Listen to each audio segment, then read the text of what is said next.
आने वाली 24 तारीख को हिसार के अंदर बहुजन समाज पार्टी के संस्थापक मान्यवर साहब श्री कांशीराम जी की प्रतिमा का जो अनावरण समारोह 24 जुलाई को गुरु रविदास छात्रावास हिसार के अंदर होना है।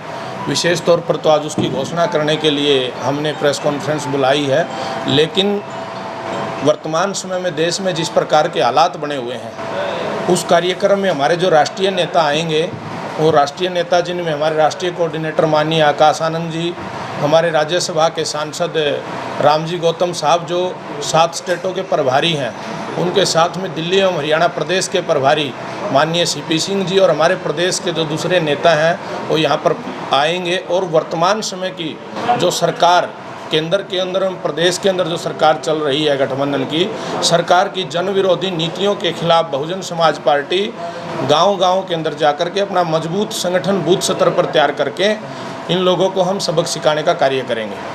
आज सभी पत्रकार बंधु जो आए, सबसे पहले आप लोगों का धन्यवाद, आपने समय निकाला।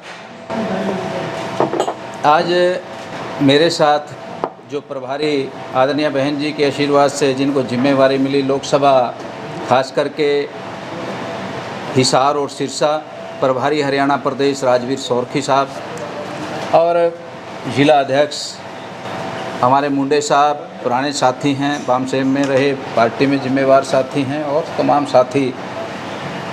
24 तारीख को हमारे राष्ट्रीय कोऑर्डिनेटर माननीय आकाश आनंद जी और सांसद राज्यसभा और जो 7 प्रदेश को देख रहे हैं कोऑर्डिनेटर हैं हरियाणा के माननीय रामजी गौतम साहब, यहाँ पर छात्रावास के अंदर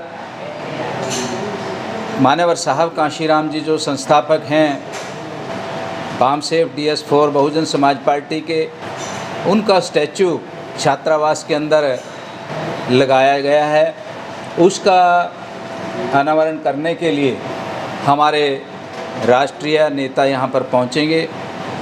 उस प्रोग्राम को लेकर ये जानकारी आप सभी पत्रकार बंधुओं को देने के लिए हमने खास करके ये मीटिंग बुलाई और आपका ये प्रेस कॉन्फ्रेंस की। और उसके अंदर जो अन्य मुद्दे हैं प्रदेश के, चाहे वो बेरोज़गारी का मुद्दा है, चाहे प्रदेश के अंदर बढ़ता हुआ क्राइम है, चाहे प्रदेश के अंदर आज आप देखते हैं कि शासन या अनुशासन नाम की कोई चीज़ नहीं। आज बीजेपी सरकार बड़े बड़े ढकोसले तो करती है, लेकिन आज ऑफिसर्स भी है जो हैं बेलगाम हैं। आज आप देखते हैं कि हम आपके माध्यम से ही पढ़ने को सुनने को मिलता है कि हर रोज़ किसी न किसी ज़िले के अंदर दिन दिहाड़े चोरी, डकैती, बलात्कार, मर्डर, ये सब कुछ चल रहा। और आप देखते हैं कि बीजेपी सरकार जो बड़े बड़े नारे तो दिए, चाहे बेरोज़गारों के लिए, नौजवान साथियों के लिए पीछे बड़ी घोषणाएं की कि 15 लाख खातों में आएंगे, 2 करोड़ नौकरी 1 साल के अंदर दी जाएगी। उसके हिसाब से आप आज 8 साल होने को हैं तो 16 करोड़ नौकरी होनी चाहिए थी।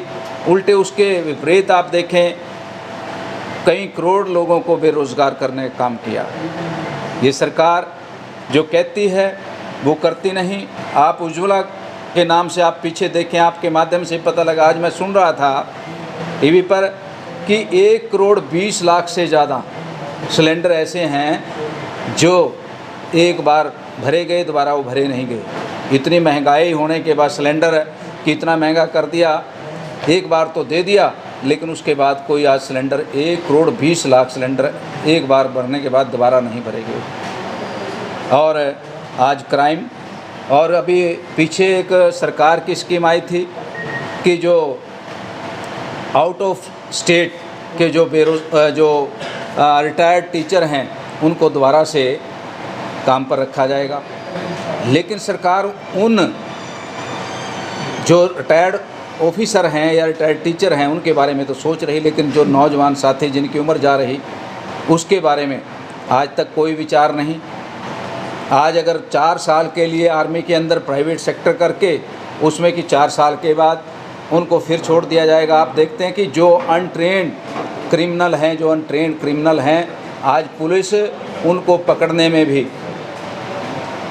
विवश है। लेकिन जो 4 साल आर्मी की ट्रेनिंग करके आएंगे, अगर वो अपने अधिकारों के लिए अगर उन्होंने आकर यहाँ पर अपना आंदोलन किया तो क्या सरकार के पास इन ट्रेंड युवाओं को रोकने के लिए कोई इंतज़ाम होगा? और फिर अगर लड़ाई होगी तो लड़ाई में जो ये तो एक तरह का कॉन्ट्रैक्टर प्राइवेट हैं, तो 4 साल वाले बच्चे क्यों अपना कहेंगे? वो तो जवाब भी दे सकते हैं कि हम नहीं मरेंगे, हम नहीं जाएंगे लड़ाई में। तो इस तरह की पॉलिसी सरकार चाहे सेंटर है चाहे स्टेट है ऐसे लेकर आती है, तो बहुजन समाज पार्टी इसका भी विरोध करती है। फ्यूचर की क्या प्लानिंग है बीजेपी की, बसपा की, आपकी? बहुजन समाज पार्टी की फ्यूचर की प्लानिंग, हमारा तो एक मिशन है, मिशन के साथ साथ पार्टी है। बहुजन समाज पार्टी आने वाले समय के अंदर फ्यूचर में जैसे ही पंचायत के चुनाव आएंगे वो सिंबल पर हमारा चुनाव होगा, चाहे जिला परिषद का हो, चाहे ब्लॉक समिति हो और चाहे डायरेक्ट चेयरमैन का भी हो। तो हमारी टीम पूरे हरियाणा के अंदर चुनाव लड़ने के लिए और जीतने के लिए हम तैयारी में हैं। तो जो आप ये प्रोग्राम करने जा रहे हैं इसमें कौन कौन बड़े नेता पहुंचेंगे बसपा के? मैंने अभी कहा कि हमारे जो राष्ट्रीय कोऑर्डिनेटर हैं माननीय आकाश आनंद जी, वो पहुंचेंगे, उसमें शिरकत करेंगे।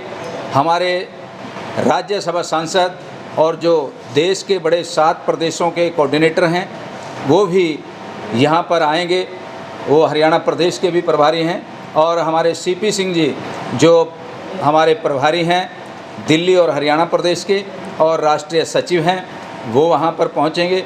और हमारे जो लोकल स्तर पर 4 कोऑर्डिनेटर लगाए हैं, राजवीर सौरखी जी, महेंद्र कुराड़ जी और हमारे साथी प्रकाश सिंह पाखी जी और मनोज चौधरी जी, ये साथी जो प्रभारी हैं हमारे 2 लोकसभा को देख रहे हैं, हरियाणा प्रदेश के प्रभारी हैं, ये शिरकत करेंगे। हमारी प्रदेश की पूरी टीम जो हमारे सचिव हैं, महासचिव हैं, तो वो सारे इसमें शिरकत करेंगे। मायावती जी का भी कोई दौरा है आने वाले दिनों में?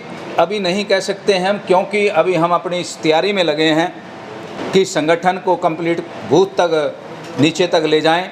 जब हमारा बूथ तक हमारा संगठन तैयार हो जाएगा, निश्चित तौर पे आदरणीय बहन जी यहाँ पर दौरा कर सकते हैं। मैं हरियाणा की बात आपसे करूँगा, सिर्फ देश की बात नहीं करता। हरियाणा में बसपा क्या किसी पार्टी के साथ मिलकर चल सकती है अभी फ्यूचर में? और पिछले कुछ सालों से मैं देखता आ रहा हूँ, 10-15 सालों में, जो बसपा का जनाधार हरियाणा में था पहले या वर्कर से हिसार में भी, वो कम होता जा रहा है। तो आपको लगता है कि अब पार्टी को रिवाइव करने में किस तरह से करेंगे आप हरियाणा? आप अगर देखें कि बहुजन समाज पार्टी किसी के साथ चलेगी, 15 साल से आपने कहा, बहुजन समाज पार्टी ना तो पहले किसी के साथ समझौते के लिए गई, हमारे पास आदरणीय बहन कुमारी मायावती जी के पास समझौते के लिए दूसरी पार्टियां जाती रही, और वो फिर चाहे उनके परिवार का डिस्प्यूट हो, चाहे आपस में डिस्प्यूट हो, समझौता उनकी तरफ से ये तोड़ने में उनका अहम रोल रहा।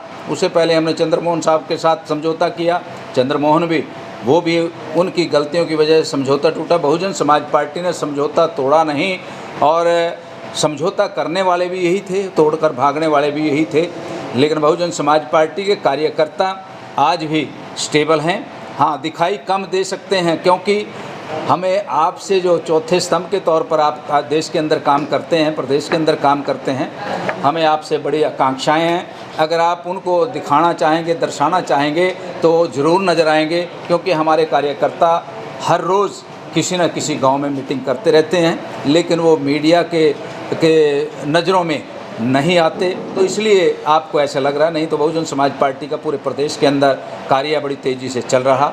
क्योंकि मैं प्रदेश अध्यक्ष होने के नाते, कल भी हमारे प्रोग्राम थे, या रत्ताखेड़ा के अंदर एट्रोसिटी हुई, वहाँ पर भी हम मिलकर साथियों से मिलकर आए, एसपी साहब से बात हुई, वहाँ पर कंप्रोमाइज़ हुआ।